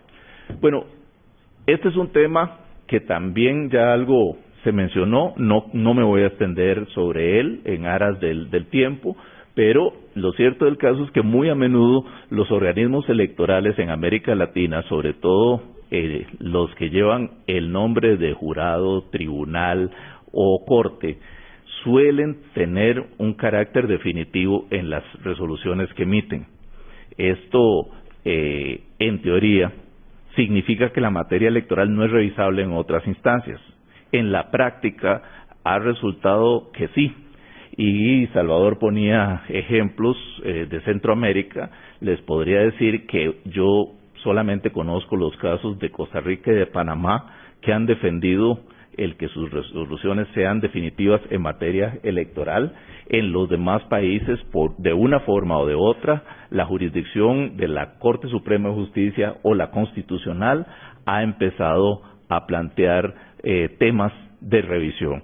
En otros países se ha convertido en una situación francamente preocupante. Es el caso de Guatemala, en donde tanto la Corte Suprema como el Tribunal Constitucional revisan las resoluciones del tribunal, y eso ha producido también que haya consecuencias negativas en el proceso, porque ustedes comprenden que crea una incertidumbre muy grande, y ya en una elección reciente en Guatemala estaban imprimiendo de nuevo las papeletas la semana anterior a las elecciones, porque una resolución finalmente definitiva del Tribunal Constitucional había cambiado quiénes podían ser candidatos y quiénes no podían ser candidatos.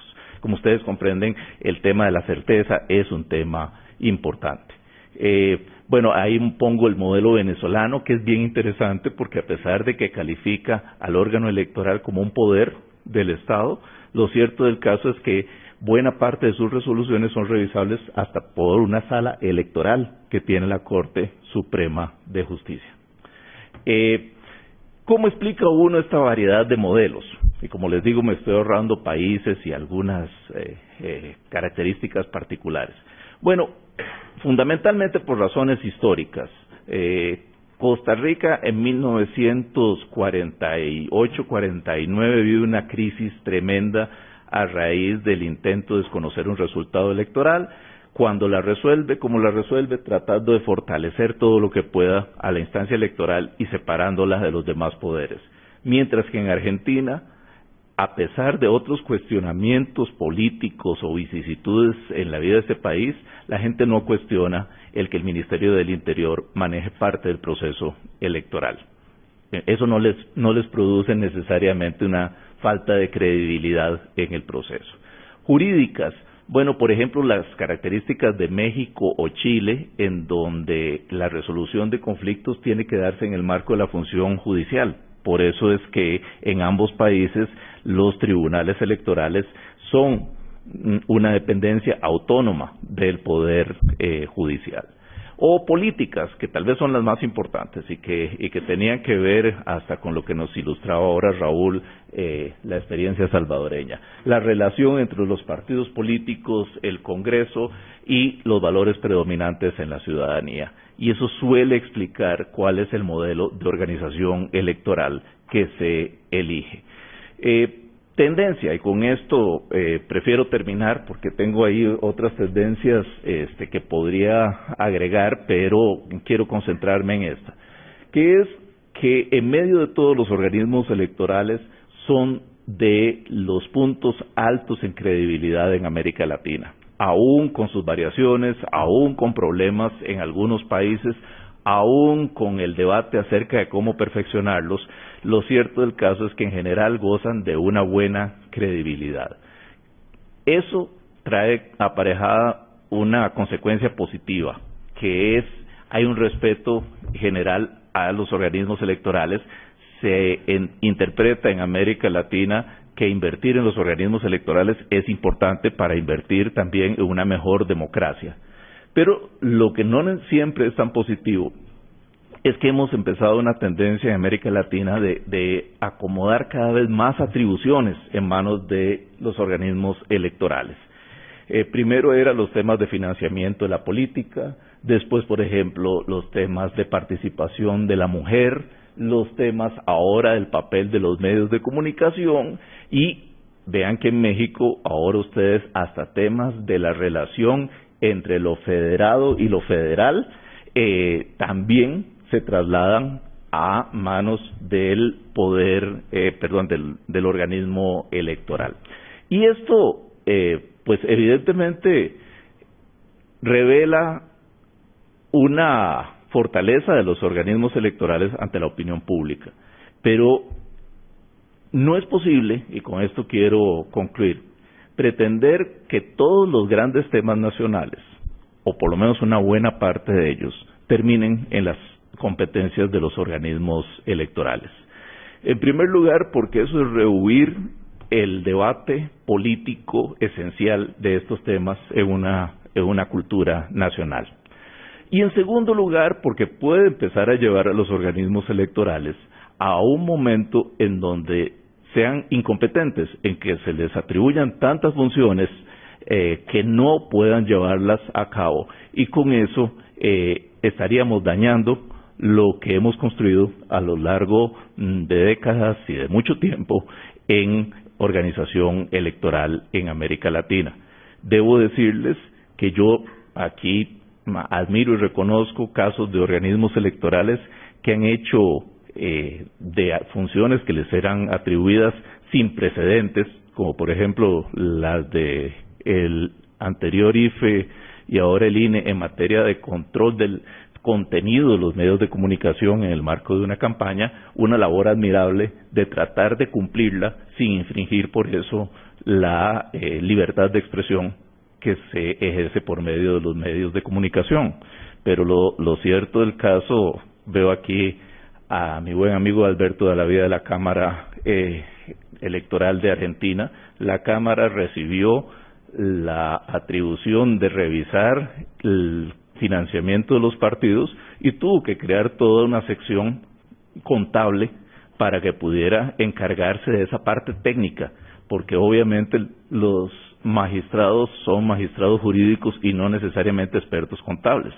Les pongo esos dos ejemplos para demostrarles que si bien los organismos electorales están tratando de cumplir, podemos llevarlos al borde de sus límites si les seguimos transfiriendo competencias, algunas de las cuales dependen más bien de un debate público y político profundo y que no puede ser reducido a una atribución vacía a un organismo electoral en un momento determinado. Gracias por la atención y disculpen porque creo que me extendí más de lo que quería. Muchas gracias, doctor Thompson, y por supuesto interesantísimo la forma de comparar las diversas formas de organización electoral, hacia dónde pueden ir cambiando, cuál es el contexto que hace que se conformen de determinada manera, y sobre todo muy interesante la reflexión, me parece, de cómo hemos ido cargando a los órganos electorales de atribuciones que no tendrían que tener, o de obligaciones porque no encontramos en qué otro órgano podemos acomodarlo, y como tienen, como se dice, pues los mejores o las mejores credenciales o la mejor credibilidad dentro de nuestros países, creemos que podemos recargarlos de diversas atribuciones, y me parece claro que en algún momento, como en el caso de México y los medios de comunicación, el proceso electoral del año pasado sin duda fue cuando menos muy riesgoso en lo que tuvo que ver con el manejo de medios y en cómo situaban al IFE o INE en medio del debate entre partidos políticos y el propio tribunal, y me parece que eso no ayuda tampoco a la independencia de la autonomía de los órganos electorales en Iberoamérica.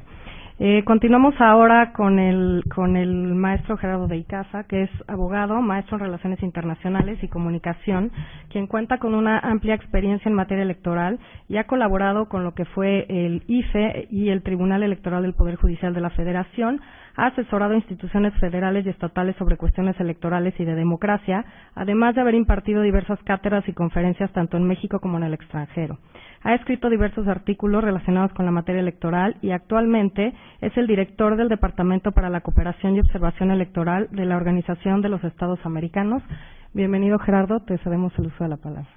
Muchas gracias.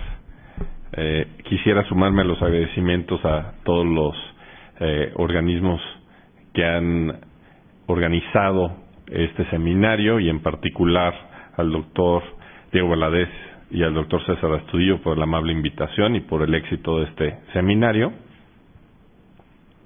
El tema de la mesa es desafíos de la arquitectura electoral en Iberoamérica, por si estaban perdidos. Y es un título precioso. Me recuerda a que estuve en un restaurante hace poco, en donde me dieron un mousse de aguacate con pétalos de jitomate, esencia de chile serrano y cristales de cebolla. Era un guacamole muy rico.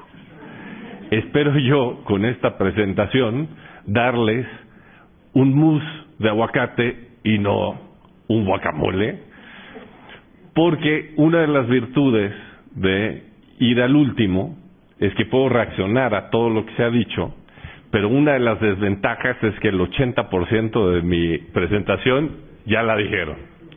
Entonces trataré de ser reactivo, de no ser repetitivo y de tomar algunos de los anzuelos que han lanzado aquí los compañeros de la mesa.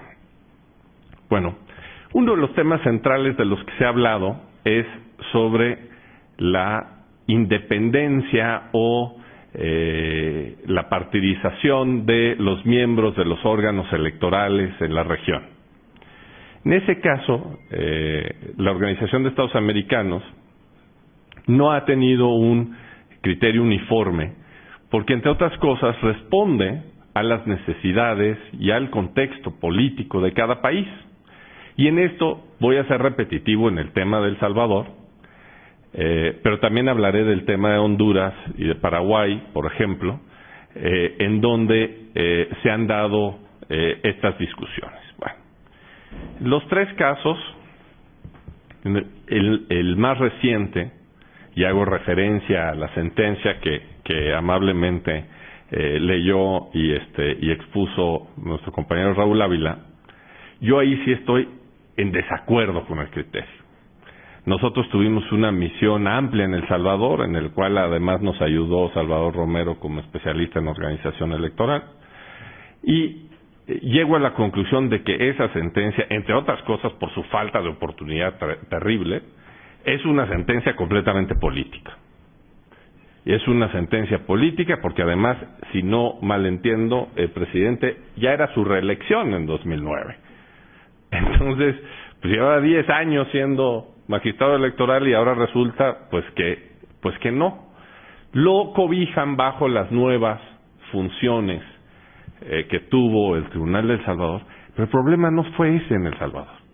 El problema en El Salvador, porque es un sistema electoral generado desde sus bases, desde los funcionarios de mesa de control partidista. Los funcionarios de mesa no son ciudadanos, son afiliados a un partido político y se controlan y funciona. Y con toda la violencia y con todo lo que hubo en El Salvador, tuvieron un proceso bueno. Y con todo lo que ha habido en los últimos años, ha sido de los países que más ha adoptado recomendaciones internacionales en materia electoral. Y hay que reconocérselos. El problema en El Salvador fue que otro magistrado, no el presidente, cambió de bando. Y se rompió el equilibrio. Ese fue el problema. Entonces ya no habían los controles entre un partido y el otro. Lo que había que hacer, perdónenme, era quitar a ese magistrado y poner otro que sí representara los intereses del partido en la contienda. Y eso hubiera disipado muchísimas dudas. Esa es mi percepción sobre El Salvador. En el caso de Honduras, distinto. Porque ahí, si bien hay una simulación, o en el caso de Nicaragua también, en el caso de Honduras ya no estamos bajo un espectro bipartidista. Ya estamos por lo menos en un espectro de 3 partidos. Y lo mismo pasa en Paraguay. Entonces, la conclusión a la que llegaría es que si el control va a ser cruzado, se tiene que garantizar que todas las voces de los partidos políticos estén reflejadas en ese organismo. Pero si no, si van a ser independientes, entonces considero muy importante, y aquí perdón que me salga lo nacionalista, es importante que exista un foro en donde los partidos sí puedan por lo menos ventilar sus inconformidades. En el caso de México tienen en el INE voz, pero no tienen voto. Bueno, pero tienen voz. Y pueden impugnar todas las resoluciones que salgan del INE. En el caso que hemos hablado, por ejemplo, de Panamá, es un tribunal sumamente concentrado, con mucho poder, con mucho prestigio, no están involucrados en las decisiones los partidos políticos, no son escuchados. ¿Qué hacen cuando no les gusta una decisión? Atacan a la autoridad electoral. Cosa que no exime que en México también suceda, pero es mucho más fuerte el ataque, como lo pudimos ver en esta ocasión en las elecciones de Panamá, en donde desde el gobierno levantaron denuncias penales en contra de miembros del tribunal. A ese grado, pues creo que si existiera un mecanismo en donde se puedan ventilar estas quejas, es mucho más eficaz. Eso en cuanto, digamos, a lo que consideramos de la organización partidista o no. Responde a las condiciones del país y responde a la organización electoral que ellos han decidido tener, pero es importante que tengan garantías en donde los partidos políticos tengan una voz y garantías en donde, si son cruzados, los partidos políticos tengan la certeza de que el que es representante de su partido va a representar sus intereses, ¿no? En el caso de que no sean partidizados y que sean independientes,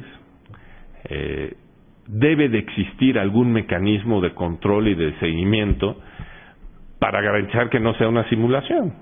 Ninguno de nosotros y menos los dedicados a temas políticos y electorales y a la vida pública, nacimos en una burbuja. Y mucho menos pasamos los siguientes 30 o 40 años de nuestras vidas en una burbuja. Entonces, cuando se cuestiona de que estas personas tienen alguna relación con actores políticos, es lo habitual. Es lo habitual y el diálogo es bueno, pero lo que no se debe de permitir es que las decisiones que se tomen no tengan una lógica jurídica, no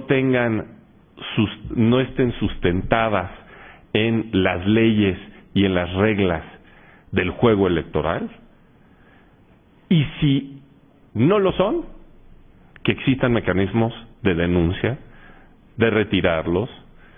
Ese es el tema, y de transparencia. Bueno, eso en cuanto a la partidización, el hecho de que sean partidistas o no las autoridades electorales. También se ha hablado de las funciones que tienen. Es decir, si un solo órgano electoral debe de tener muchas funciones o si deben de estar divididas. Yo diría, evidentemente ahí están Costa Rica y Panamá, por un extremo, y por otro extremo diría Colombia, por ejemplo, en donde hay 5 o 6 instituciones del Estado colombiano que están involucrados en alguna fase del proceso electoral. Cada una tiene sus ventajas y desventajas. Considero que un modelo en donde existe la revisión por una autoridad superior de los actos es mejor, es más democrática, pero no necesariamente es lo que han decidido estos países. Son 2 de los tribunales con más alto índice de reconocimiento dentro de sus países. Quizá también porque hacen tantas cosas, ¿no? En cambio, cuando hay un país en donde muchas instancias realizan temas electorales, puede llegar inclusive a ser confuso. Tampoco ahí hay una regla o un estándar internacional que ha propuesto la OEA. Lo que sí es que cuando existen varias instituciones involucradas, uno de los problemas más grandes es que estén claramente definidas cuáles son las funciones de uno y cuáles son las funciones de otro. Porque si no, eso también genera incertidumbre en el proceso electoral.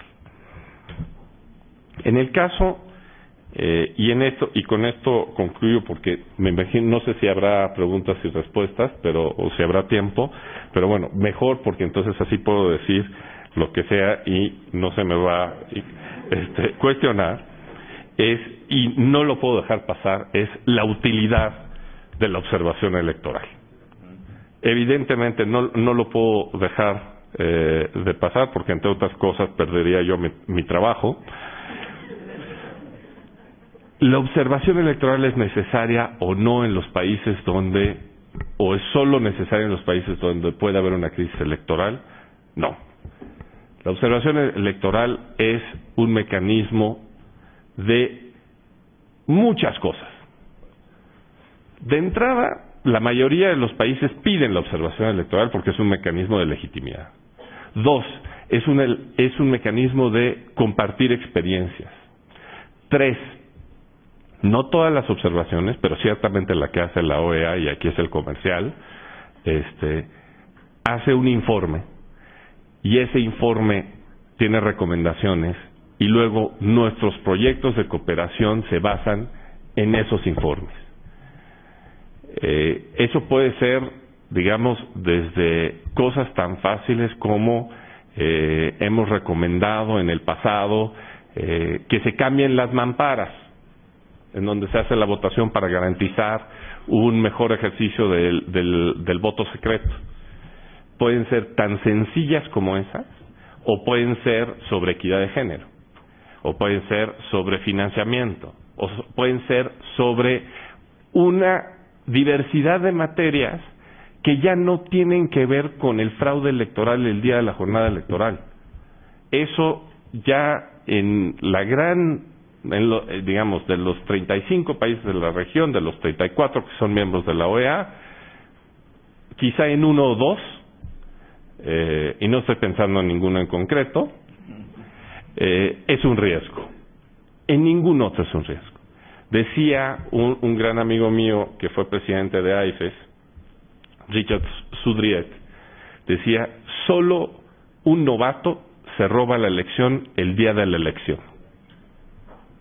Y en eso tiene que ver completamente con lo que decía el doctor Alves. Nosotros ya no estamos buscando evitar el fraude electoral el día de la elección. Estamos buscando, ya el estándar no son elecciones libres y justas.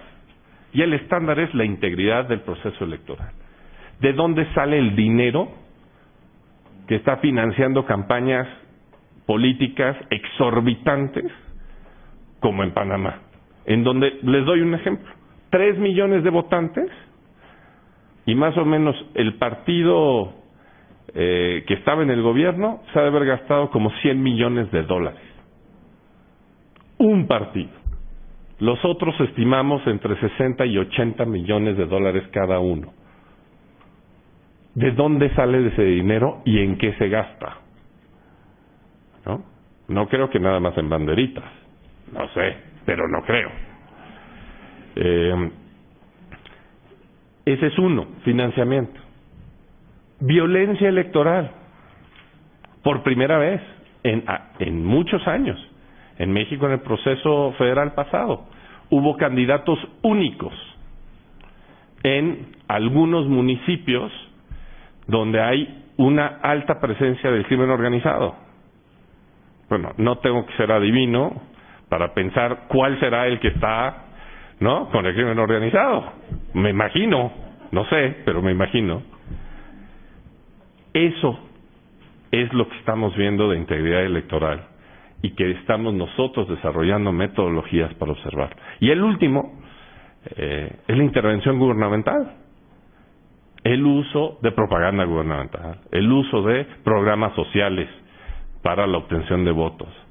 Eso es lo que estamos observando. Y no es necesariamente algo que vamos a ver el día de la jornada electoral. Y lo que hay que plantearse es si la observación electoral, no si la observación electoral es útil o no, sino cuál es el tipo de observación electoral que debemos de hacer. Y con eso termino. Muchas gracias.